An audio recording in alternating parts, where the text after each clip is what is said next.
Today, these men, soldiers of a free country, are leaving to fight. Today, our battlefield is the world. Our transports, our freighters, go to the furthest islands of the earth.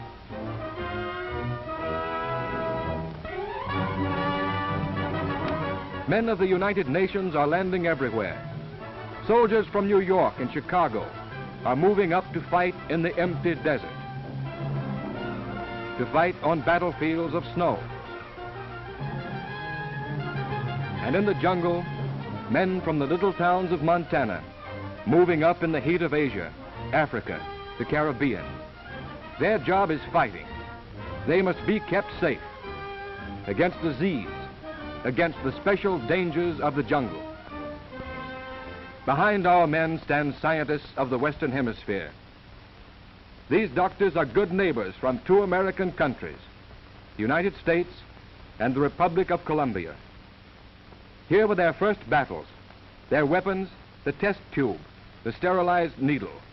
Between the equator and the Panama Canal, they fought their silent war. Their enemy was hidden in the green branches of the jungle. Here the heat of the sky pours down 12 hours a day. There is no autumn, no spring, only months of heat and months of rain. Life is quick and abundant, and death is also abundant. Here was the home of jungle yellow fever. A man who came here to work or to fight on these dark trails was condemned to grow sick, delirious, eyes and skin turning yellow before he died. A disease of young men, of those who built a house or a camp in the infected forest. Death waited for them in the heat of the valleys. Wooden crosses for the young men who dared to walk in the jungle. They died from the bite of a mosquito. In a few laboratories, they put this disease behind glass and studied it. It was a virus. It had to be fed on living tissue, on unborn chicks and human blood serum. It was dangerous, invisible, had killed men who worked with it.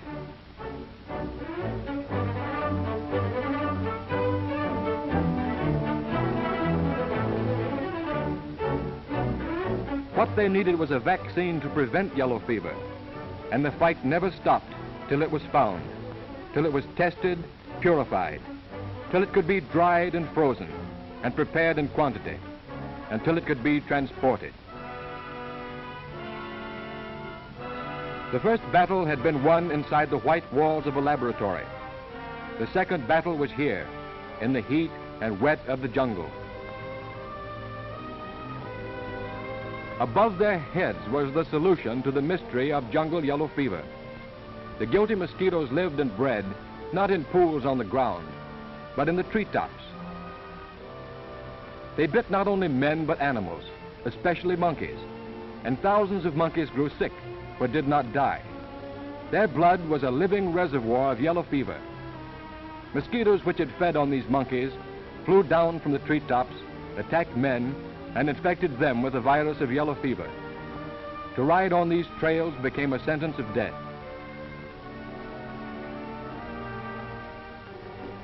But carried in this thermos jug, too precious to go on muleback, are tubes of vaccine packed in ice, moving over narrow trails and slippery bridges, in a jungle area without railroads, without highways, across rivers too steep for navigation. At night, they set up their portable refrigerator unit to renew the supply of ice. In the morning, it is carried on muleback with the needles and syringes, a task force against yellow fever.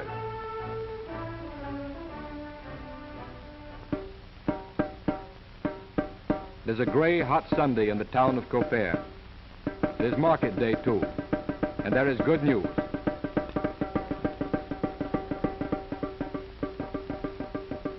Yes, it is true. The doctors are coming. Sunday Mass is just over, and in front of the church, the news spreads. It is true. It is printed. It is signed by the mayor. The priest himself has given his blessing. It has come at last.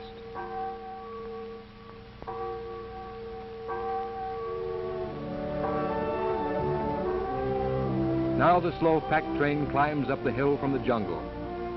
The doctors have come to the town of Copain.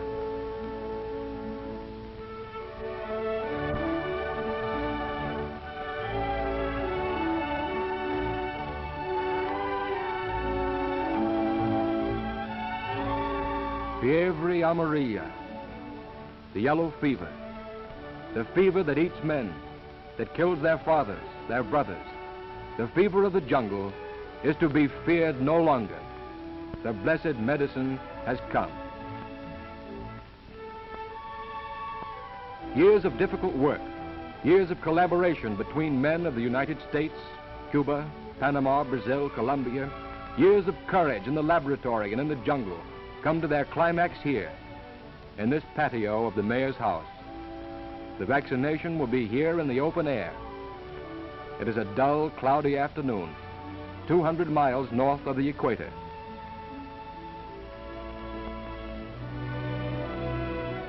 The vaccine is removed from the thermos jug.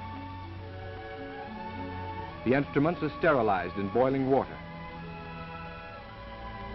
There are people here who read slowly, others who have never learned, but there's one word they know: vacunación, vaccination. That word means life. And they know one thing more, that if 3 are sick with yellow fever, 2 will surely die, and only 1 will live.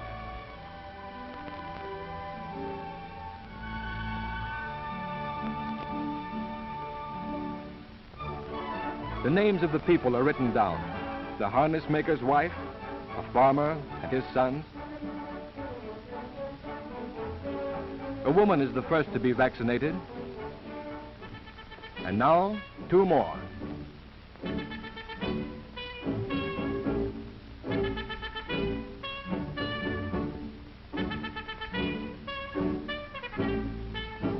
These are a mixed people, descendants of Indians and of the Spanish conquerors.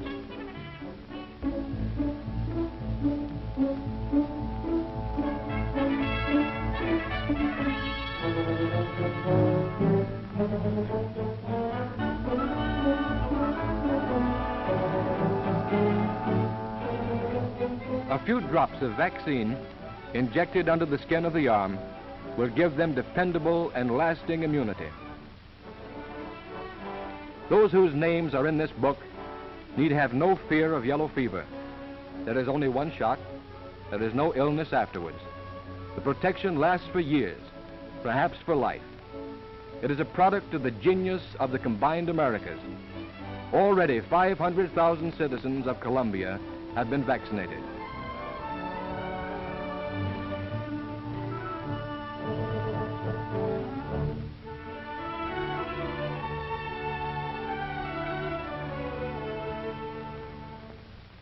Now the vaccine is taken to army hospitals, where the entire Colombian army, unit by unit, is vaccinated against yellow fever.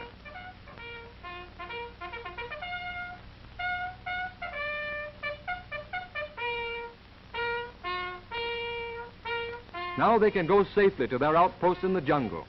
These soldiers are safe, and because of this pioneering work, when our heavy guns are lifted in the jungle, the men behind them will be strong, ready to fight in the African Congo, on the dark islands of the South Pacific, in the jungles of Burma and the Solomons, in the depths of New Guinea, in the Philippines, when we come to take them one by one.